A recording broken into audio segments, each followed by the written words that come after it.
Welcome to another edition of the Family Podcast, sponsored by FBC Irondale. This is a real podcast with real people, real faith, real brokenness coming together. I'm so excited. Tonight, my special guest is Mr. Nick Jones. Nick, tell us a little bit about yourself. So I've been going to Irondale Baptist Church for about 2 years now. Um, it's me and my wife, and I got two younger daughters that are going. All right. Well, tell us a little bit about what brought you to FBC Irondale. So before we started coming here, we were members of the Baptist Church in Bonne Terre. We started that before we had children, and then as we had children and they were getting older, there just wasn't a whole lot for them to do in the church. It was an older congregation, not very many kids, so we decided to branch out and look and see what was in the area, see what we could find. My wife had seen and talked to people that have gone here, and they said they really liked it, and she wanted to come try it out. So we did. I'm not gonna lie. The first time we came here, wasn't I wasn't sold on it. Yeah. I was raised Lutheran, and we used old hymnals and organs, and when we got here and the band was here, it just wasn't for me. I didn't think. So we tried a couple other different places, and she kept coming. I want to go back there. I want to go try it again. So I told her we'll go try it again, and had an open mind. And now I couldn't. I don't think I could do it without the band being there. It Yeah. just I just had to have an open mind and give it a chance. It's awesome to hear that because to me, it's knowing how much you mean to me, you and your family, in this church, what a huge part you are of it.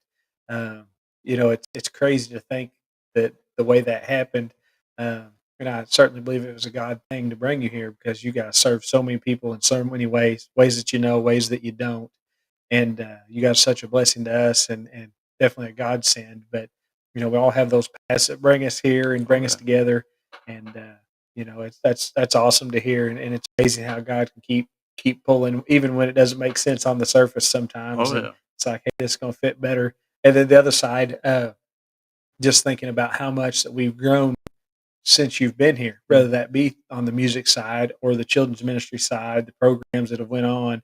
I mean, you've been here to see us become the family church. I mean, when you first Absolutely. started coming here, we weren't saying that yet, Yeah. and it's really just been basically a year since that came about.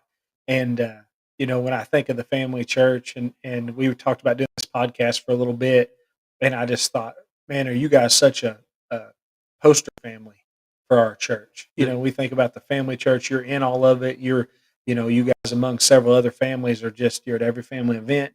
You're working at them. Your kids are involved. I hear your kids witnessing at school and literally wearing it on their chest, talking about it. Living their faith out. And I know that's awesome as a dad, and it's Oh, a absolutely. little unfair. I probably get to see it, as much or more than you do every day at school, but it's awesome to Yeah. see, and so that's great to talk about and understand. So, talk a little bit about how, speaking of your family, how has your faith shaped the way you lead your family? Well, I try to lead my family, God first. Try to you know show them the right things, right from wrong, and just try to bring them up in the Word and keep them. I don't want to say straight and narrow, but as straight and narrow as you can be. I mean, we're Yeah, nobody's perfect, but I just try to instill in my girls that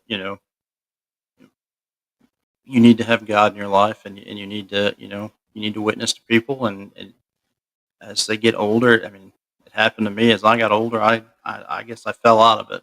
yeah, It made it harder for me once I moved out on my own to actually go to church because yeah, I just didn't have anybody, pulling me there or point me in that direction. But I hope for my girls that they can see that it's something that they need to continue with, and they yeah, need to don't stop, just keep going, keep serving. yeah. And that's awesome. That's a great legacy to usher young people into, family into, and I think it's obvious. It's so obvious. That's what you do. Is there anything in particular? I know you named some things there that you guys do on a regular basis outside of going to church and attending our events, those kind of things. I mean, we do, we pray every night together, That's awesome. and we do have Bible devotional every night. Zoe has really taken off on. She wants to pray every night, and she actually does the prayers most of the nights. Yeah. And Lorelai, every once in a while, she'll help out, and but we do it as a family, and that's what I like to see. That's It's great. I guess it makes it easier, strength the numbers. Yeah. So I know that you're a busy guy in your own right between family, and I know, like you said, God first, family comes second. Then of course you have work. You do so much for us here at the church. You have hobbies, and how do you balance all that? What do you think is important as a family man in balancing all that? Well, I think that obviously there's never enough time in the day to get everything done. So you got to prioritize, and for me, my prioritize is my family. Like we have a thing that we still eat at the dinner table every night. I mean I have to eat at the table. It's just one of my weird Yeah. quirks that I have. So we all sit at the dinner table and we eat together and we talk about the day. I have my girls, that every day they got to tell me three things they've done at school, and always one of them is lunch. But the other two, they got to tell me something they learned, something they did. We just kind of go around and talk to each other and just kind of go about the day. And I think as men and adults, we get tied up with always chasing the next big thing, the next big promotion, and I try not to do that. I want to be there for my girls. I want them to remember that dad was there, not out working all the Yeah. time. So I just I hope that they see that, and I think they do. We get to do a lot of fun stuff together. Yeah. So Yeah, I think that's pretty obvious, and I think that's one of the reasons why I had some of these questions about that. What would you say is a lesson of faith you've learned through your family? don't take your family for granted. Just as we have our girls now. When we and B first got together, we weren't going to be able to have kids, and we tried a couple different things, and then we found a way, and God made it happen. And now we got two girls. So, I mean, don't take your family for granted. Just as fast as they come here, they can be taken. So do the best you can with what you got. That's exactly the way that God works, and it's wild to me to envision you because when I think of you, I probably think husband and father first. Uh, maybe at the same time. Uh, I think you're a fantastic father. You see it when you're with your kids and when they're without you, when you're without them. You see that in decisions that you make, your priorities, uh, the way you live your life, and what you're investing in. It's so obvious. So it's hard to imagine you not being a father, and I guess God agreed. Yeah. So Well, I'm glad yeah, he agrees. yeah, absolutely, because that's a blessing. And I know what a great blessing those kiddos are, and they never stop blessing you. I'll tell you Yeah. that much. And what advice would you give to some of our young fathers and as they're starting out? Because we have some families and uh, fathers in particular, and they've got young kids just coming up, maybe not in school yet or just starting. Do you have any advice you would give them in fatherhood? Get involved. I mean, be involved with them as much as you can. Like I said earlier, you know, don't try to go for the big promotion and just make all the money. It's never enough. God will provide you with what you need. It's better for your kids for you to be there, and for your family for you to be there, than for you to be out, working all the time, or just family time is definitely a big thing. Absolutely. Yeah, I wouldn't trade anything for that. All the memories that I could ever think of that were the greatest, over the last 2 decades plus, uh, with kids and any kind of memories. It wasn't getting this thing or buying this thing. It was making those memories wherever it was, whether it's a walk or a trail or a ride or a moment or spending time in the yard. They seem to me they remember that more than the Yeah, big toy that you bought them, or all the stuff that you were able to do because you were gone at work, making more money. They'll remember that in the moment, but yeah, down the road they're going to remember, like you said, the walks and yeah. just spending Sets the time. tone, putting them first. Um, Kind of switching gears slightly for a bit, thinking about serving in the church, and you do serve in the church in so many roles. And one thing that you and then of course Andy White, among some others, that really have added so much in the way of technology for us and opportunity, uh, to do some things that we couldn't do before, and are certainly not at the level yet. So there was some foundation laid there, but you guys have really helped us move forward with that. And what's that been like for you? Uh, for me, it's been a good experience. I enjoy being able to help out in those areas. It's something that I do on a normal everyday in the IT world. So it's good to be able to push the church in that direction Yeah, as social media and stuff. That's a big way to get out and get the word out and grow your congregation. Uh, and the best part about it is social media is free, so yeah, it works out really well. And there's growing pains, and there's going to be some growing yeah, pains, some things here and there that aren't going to work like they should on certain days, like your clicker yeah. when it breaks. I mean, it's just kind of one of those things. I chalk it up to when stuff like that happens, that it's the devil working. He's trying to stop what we're trying to do, and that's the only thing he can do. And if we can continue on and figure it out, we will, and we'll get it through it, and you know, we'll conquer and be all right. Yeah, and most people may not know when we're live streaming and they're communicating with FBC Irondale, you're the man. You're usually the one, and you're usually working on whatever is not working. But I know we've been able to upgrade some equipment lately, and we're working the kinks out of that.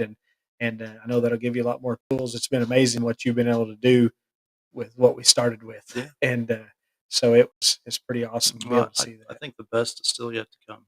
I Oh, I think agree. I it's agree. I think we're dipping our toes in the water. We've been saying that about our worship band, Our No Rising.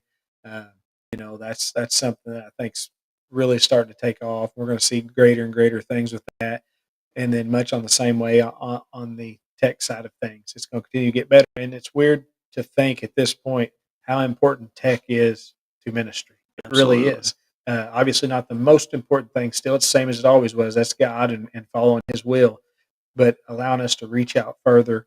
Um, and most people know by now that our worship band's Iron Dale Rising, and something that really God has laid a vision on my heart for, and we've been talking some about lately is starting to work on a social media team, being Irondale Reaching, Yeah. and so I think that's something because it does allow us to reach so much further, and we've already seen that it's been unbelievable. So many months we will have somewhere between 40 and 50,000 interactions with our small area, Yeah. and so that's pretty awesome. You can see that in the ones that whether they tune in every single week or watch our services and events, and not just that. Now our pictures of our family events, those things go and getting that out there for people to see how much that we truly offer and are continuing to strive to offer. And how much fun we're having. Oh I my mean, it's gosh, yeah, you got to have fun, and we definitely have fun. yeah. And Shane and I was talking the other day, and just about if someone come, if a family come and just attended our church events, and that's what they did. There's so many experiences offered, so much fun. It would be a pretty good childhood for No, someone to be raised absolutely. up doing these things, and by all the fun and shenanigans that we have going on, teasing at one another, the occasional cricket that gets brought up and mentioned pretty frequently, those kind of things. But so we kind of touched on this a little bit, but what would you say has been the biggest technical challenge that you faced so far here? For me, it's when things don't work that really bothers me. I like things to work, but then I have to sit back and think about it and realize that, like I said earlier, it's just the devil playing. Yeah, We'll get through this. We're fine. I know that some people get, upset on the sound quality and stuff, and yeah. we've made changes to fix that. But it bothers me as well. Just that, and I understand that, but we'll get there in just a little bit of I, time. I can't wait for the day, and I think it's coming soon. That when someone says I can't hear it or it's not clear, then you could say, "Turn it up, Yeah, turn it up. turn it up." I think that's coming really soon. We're getting so close to that. But so here's something I want to talk a little bit about. You and I are both avid Chiefs fans, big time Yes. Chiefs fans. And how long have you been rooting for the Chiefs? Has that been a lifelong thing? No, no. I've always rooted for the hometown, and when the Rams Same. were here, I was rooting for the Rams, and then when they left, Kansas City was the closest. So I started going, following the Chiefs. I wouldn't say I was when the switch over happened that I was watching them every Yeah. Sunday or anything, but always rooted for them. But when I started my current job 7 years ago, there was a buddy of mine there, and he is a diehard Chiefs fan. He's been in it since the '80s, and been through all the rough stuff. And it was just something that we talked about, every Sunday. And then I started watching them, and from there on, I mean, every Sunday I watch them, and we talk about them every Monday morning, or whether it's a sad time or a good time, Yeah. we'll talk about it. So Yeah, Monday morning quarterbacks. yeah, Well, so I didn't realize that you're a Rams fan, or I didn't remember knowing that. But I actually got into, as far as NFL goes, when the Rams came to St. Louis, and then Kurt Warner, who's a great Christian man. I actually even knew that at the time, as soon as he got into the mainstream. But the greatest show on turf, Kurt Warner, Marshall Faulk, all those guys, Torrey Holt, Isaac Bruce. That was my first favorite football team. I loved them. I kept up with them, watched every first game I ever went to, professional game. My dad took me to watch the Rams because I loved them, and they put it on a young Peyton Manning, which was great, and which later on became my son's favorite quarterback for a long time, which Yeah. was kind of strange. But anyway, I love that team. And then, of course, once they lost to Brady in the oh yeah, Super Bowl, and that's the reason I've always kind of been a Brady hater. He's the GOAT right now, but because of that, he kind of broke my heart for the first time in football, because I thought we were about to get our second Super Bowl. yeah, So then, that happens.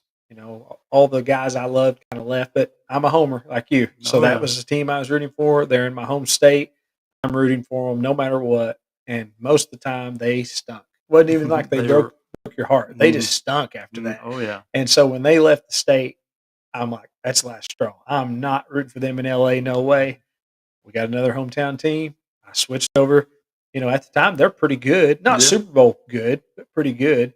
And I think, if I remember correctly, there was they drafted Patrick Mahomes not the year that the Rams left, but the year after that. And then he didn't play that year. So I think I had 2 years of rooting for playoff contender Chiefs. yeah. And then when Mahomes, rolls in there, then it really changed the game. And it's been a fun run, no matter what comes next. But of course, we're in the middle of a tough season right Oh yeah. now. I'm one of those guys. I'm positive. I believe they're gonna pull it out, and going to get going. I think they'll be all right. I think this week against the Colts is going to be a good game, but I Yeah. hopefully they can pull it out. I think they Yeah, will. we got a couple big games. I think getting this one to get it back on the right track's big. We got some other guys coming that could be tough for the next several weeks. I think that next Broncos game, if we're on the fringe, that's going to be a big one. Yep. But hopefully we get it figured out. I think if we can protect our quarterback, who's, I would say, a pretty good quarterback, then we're going to be okay. But so have you always loved sports? Yes. I baseball growing up. I watched baseball, and I still watch baseball to this day. I love the Cardinals. They're not doing so hot right now, but they'll turn it around. Hockey. I just picked up hockey probably 8, 9 years ago. It was during that weird time when there was no baseball and no football, and Yeah. hockey was still on. So I started watching one day, had no idea what was going on, just watched it, and they scored, and I got excited, and I was hooked. So I'm just getting into hockey. My buddy Ben Leftridge. Yep. So he's a big time Blues fan, and Jet. At school yeah. all the time. Jet's a big one. I said Ben first, but really Jet is the one that got on me big time, because he's like, Mr. Voles, you're such a big sports fan. You don't know anything about hockey. And I'm like, you're right. And so he's kind of tutored me along, and I've started following the Blues, went to a few games, and the games are amazing. Oh yeah. And so I'm going to root for a team. It's going to be the home team. Absolutely. So I've been a lifelong Cardinals fan for sure, all the way ups and downs. And remember the McGuire years and the home run race, and that was awesome. Then when Pujols comes on the scene, it seemed like kind of my high school years were great years. You had the greatest show on turf. Pujols comes on the scene, Oh yeah. and it's like, so that's a pretty good time to be a Missouri sports fan. And even the Tigers were pretty good at basketball back then. They're bouncing back. I'm pretty excited about them again. Of course, we got this tomorrow. Tigers football team is going to be playing Oklahoma, which is a good buddy of ours, the milkman himself, Mr. Mike Miles, is a big OU fan, and it's a big game for both schools. Absolutely. Somebody's going to be upset Sunday morning. Yes, somebody's going to have a broken heart. Somebody's going to have a chance at the playoffs, maybe Yep. outside chance, but they're going to have it nonetheless. Do you feel like your love of sports, have you encountered where that opens up opportunity to talk about faith? I know that may seem like a leap, but you It may it, get it it. does. For me, when I find somebody that I can talk sports with, I mean, it, that obviously branches off to other conversations, and faith is one of them that you got something in common. You might have two things in common. So I could see, I think it helps out. You know, it's amazing how I've seen it more now than ever because it's so easy to go, Chiefs fan, huh? You know, I Oh am yeah, too. You know, got a bunch of guys in my church, Chiefs fan. Can you believe one guy roots for the Bills all the time? oh yeah, And, or the other way around, yep, saying, see somebody with Bills gear because they're very popular too as oh well. yeah, And, say, Bills fan, huh? Oh, yeah, you a Bills fan? Absolutely not. The guy at my church is. And it just opens that yeah, door, oh to, yeah, other conversations. And especially when we've had events, again, like a tailgating event, yep, um, those things keep opening doors. And I think it definitely allows you to speak.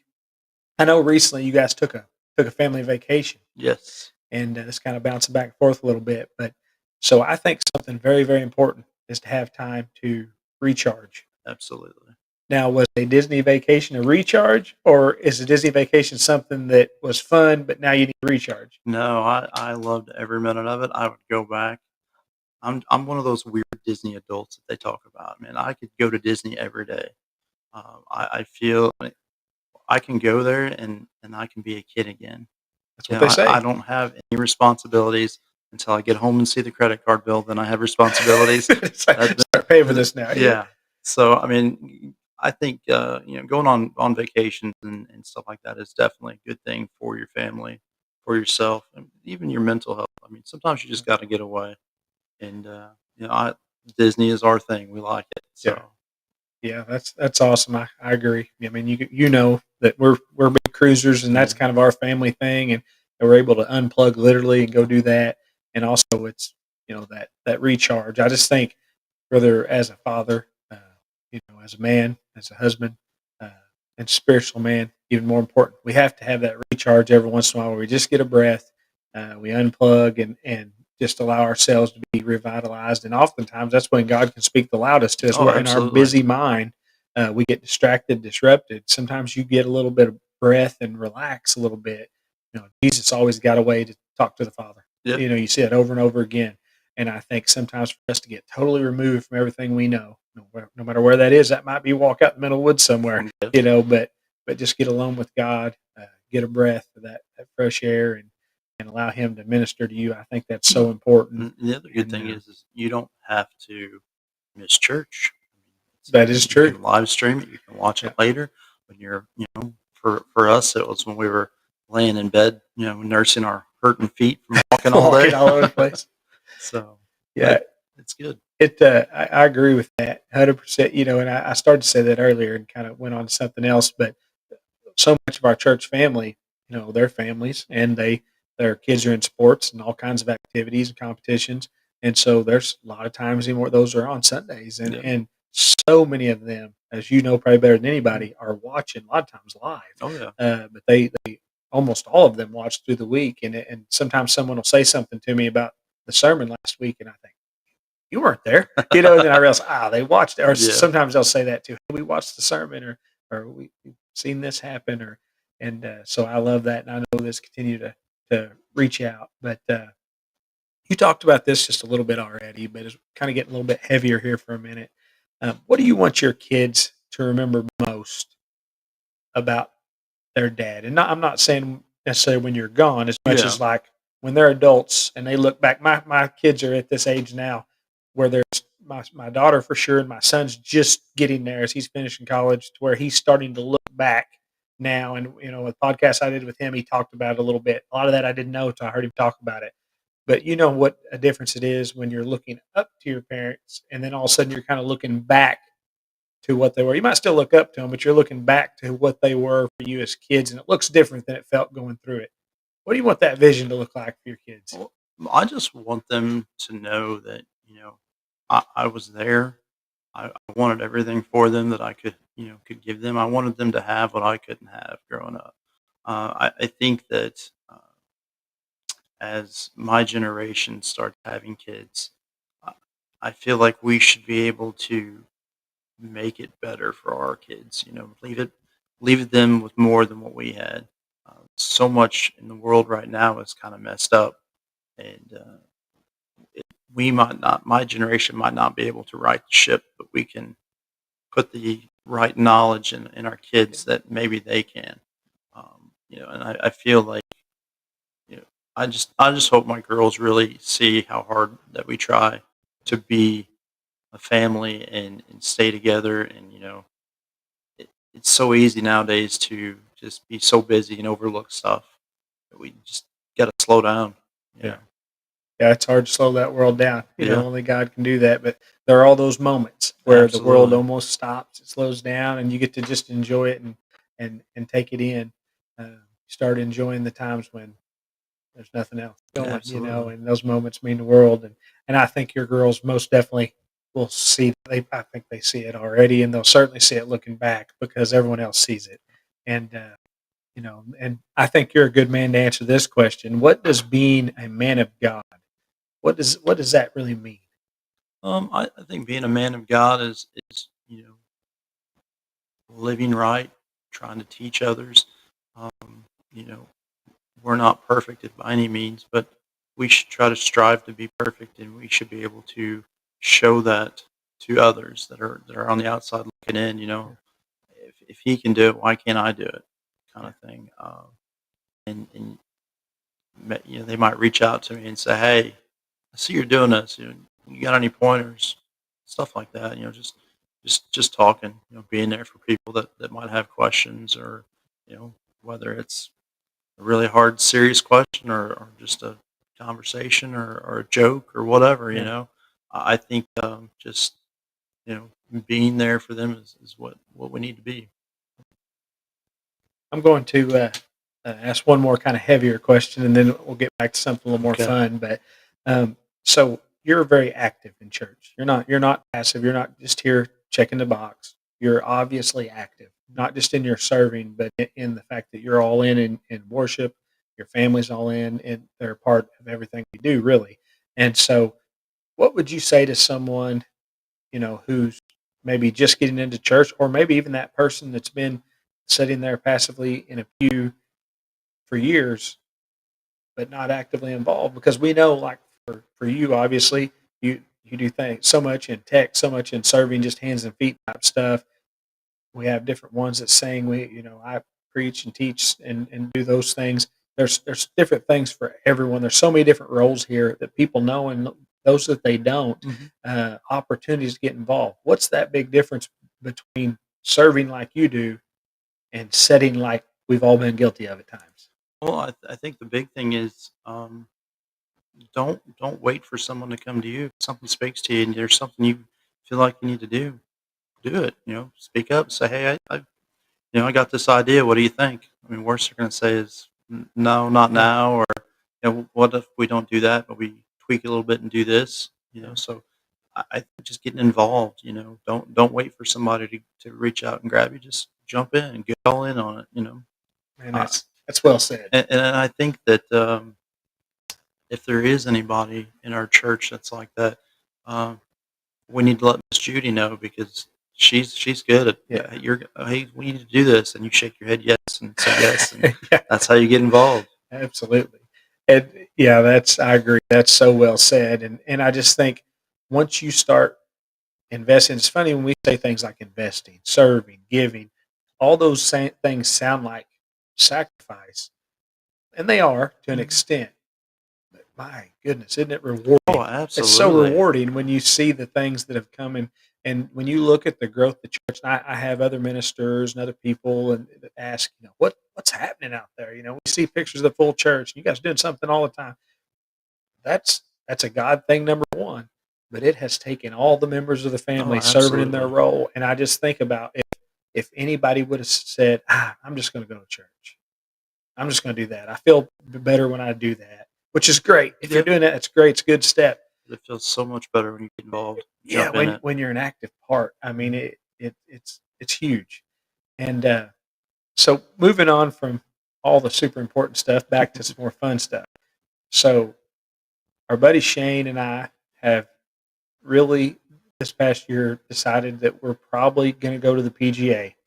Uh, we've decided to start playing golf, and we've played. I think I can say he and I both have played more golf in the last year than we ever have before. And then I don't know if you'd say fortunately or unfortunately for you and Andy, we have certainly leaned on you all to try to help us become something that looks like golfers. What has that experience been like? It's been awesome. To be honest with you, I'm not a serious golfer. I don't even like to keep score. To be honest with you, I just like to go out there and have fun, hang out with the guys, and hit some golf balls and watch Shane run off in the woods to find all of them and bring them back. We're gonna have to go to the next hole, Shane. So, but it's been really rewarding. It's a good. I guess I don't want to say team building, just getting to know each other, getting to hang out. I think that's something else besides our organized events, the unorganized things that have just kind of happened. Yeah.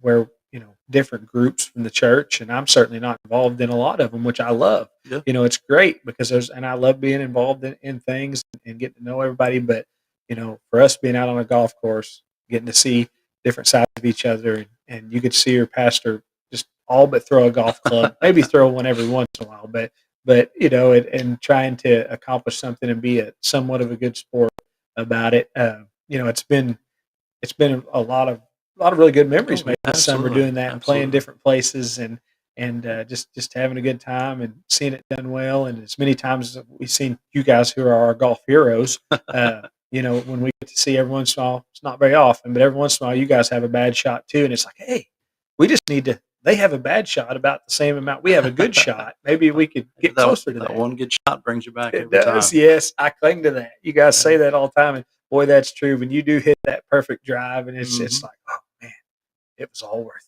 it. Yeah, absolutely. We're 19 over par, but it was all worth it. Yeah. I will say for me on the golf stuff, if you would have told me, 3 or 4 years ago that I'd be golfing with my pastor, I'd have told you were crazy. There's just no way. Like, I don't know. It still sometimes, kind of blows my mind a little bit. I'm glad that it's happening. And, I wouldn't see it any other way. But when I started playing golf, nope, wouldn't have happened. I think it's who you play with too. You kind of, just in life, who you surround yourself with. I'm not saying that the people I played with before were bad people, but they probably said some of those 4-letter words that you're not supposed to say and stuff. So yeah, when we started playing as a group here at church, it wasn't something. I really struggled that first game. I was like, man, I don't even know what I'm going to talk about. Yeah. I didn't know what we were going to say, and it just kind of all gelled and it came good, and everything was fun. And I wouldn't, I love it. Yeah, I don't think anyone has more fun or goes on silly more, teases at each other, those kind of things. Oh, yeah. I mean, it's a great time, and it's funny. I'm starting to see a pattern. Total different walks and different avenues. I keep hearing. A few years ago, I never would have thought I'd have been doing this with my pastor. Yeah. I don't know how that's meant. I take that as a compliment because I don't think it's because I'm certainly better than anyone else, but I think the way that God's moving, certainly not in me, but I'm seeing it more and more in Christians and ministers today, from feeling like you have to fit in this cookie cutter and put on this front. They're starting to be more real, more open. Because I get it. I'm kind of between generations of that, to where I've seen that from friends and mentors, the pressure of trying to be what you think people expect you to be. And in most cases they do. Yeah. They expect you to be this. But at the same time, you're a man. Yeah. You're just a normal man. Just like us. Just a normal man. And I think that has isolated a lot of ministers, and it can be very lonely. Yeah. It certainly can be extremely. And I've always had good, family members around me and friends around me. But as far as just having this level of kinship with people in the church and being able to be, a little more free about just being a human. Yeah. And that's scary because you always, what if they see I'm not perfect, and I don't think that exactly, but that's kind of where your mind is. It's like, I can't let them see any cracks in the armor.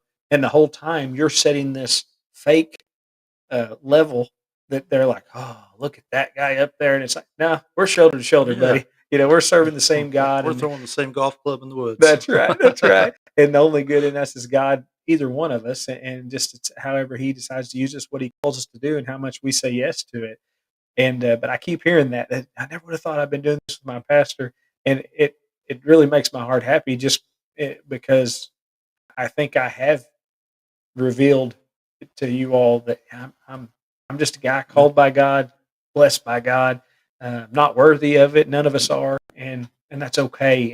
And just continue to strive to grow. And I'm not saying you just live your life however you want to, and there's no Oh no. consequences or expectations, or there's not things we should do and not do.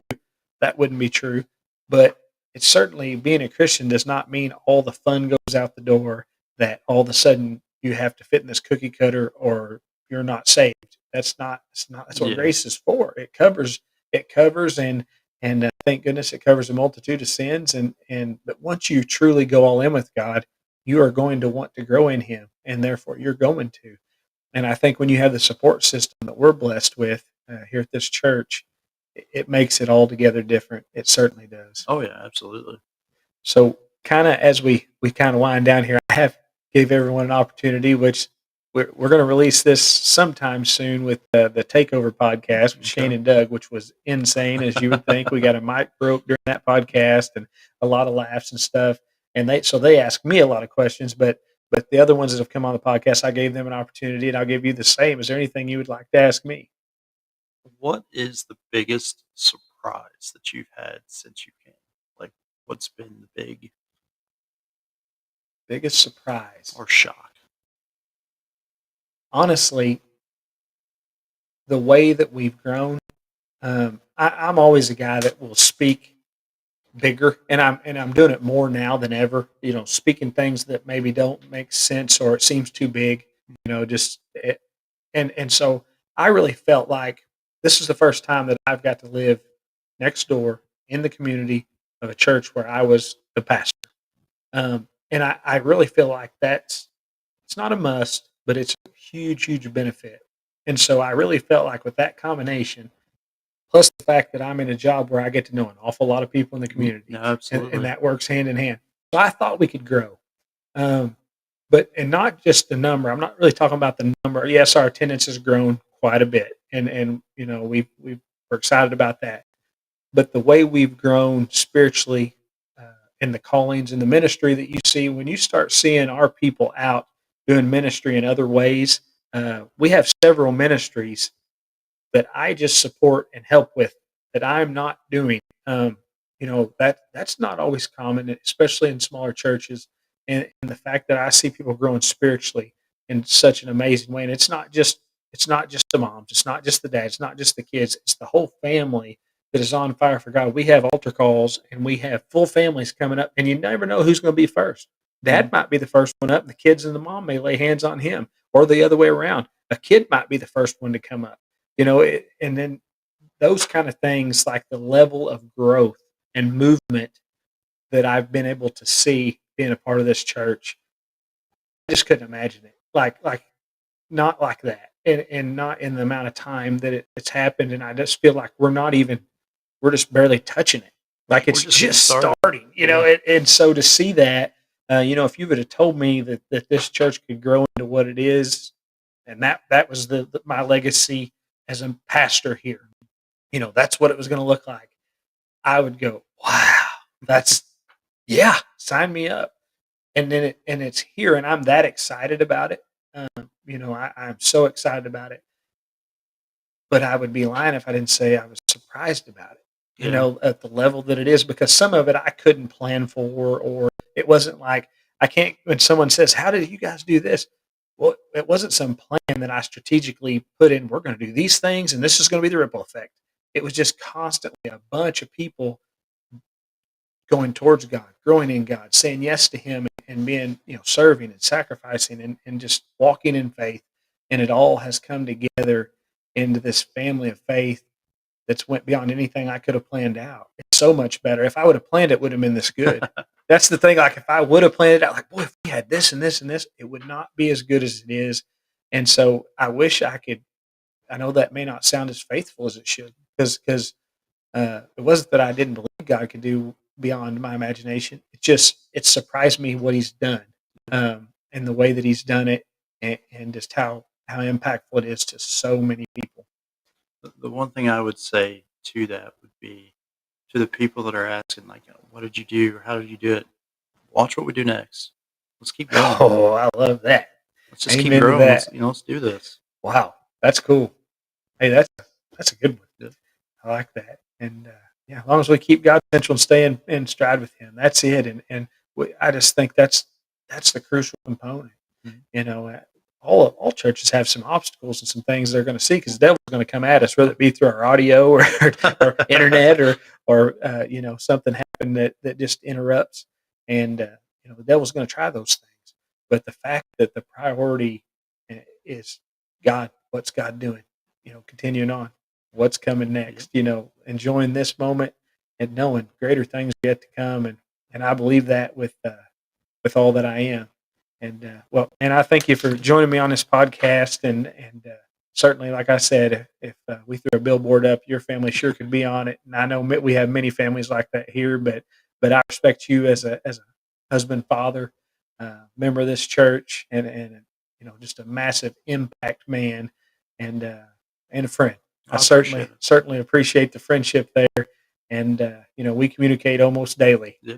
and that's really cool. That's really cool, and I've enjoyed getting to know you. And you are such a massive blessing to me personally. I know a lot of others, but I can say me personally, you're a huge blessing. So, thanks for joining us. And if you're listening to this, please don't forget to like and share this thing and subscribe to our channel. That helps us get the word out. I hope you're enjoying these podcasts. I'm getting a lot of great feedback back, and we are enjoying it. You all be blessed.